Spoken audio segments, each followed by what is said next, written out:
ঈশান কোণে পায়খানা বাথরুম যদি থাকে তাহলে কিন্তু একটি কাজ আজকে দিচ্ছি, এই কাজটি যদি করতে পারেন আপনার সেই ঈশান কোণে পায়খানা বাথরুম থাকার জন্য যে দোষটা আপনার বাড়িতে হয়েছে সেটা কেটে যেতে পারে।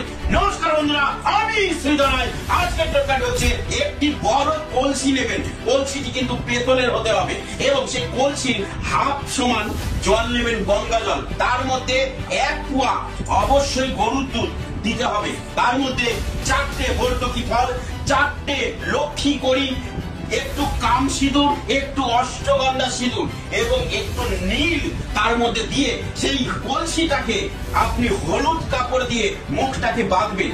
বেঁধে আপনার ছাদের সেই ঈশান কোণে আপনি কলসিটাকে রেখে দিন, চিরদিনের জন্য রেখে দিন। দেখবেন আপনার বাড়িতে ঈশান কোণে বাথরুম থাকার পরেও অবশ্যই কিন্তু শান্তি বিরাজ করবে।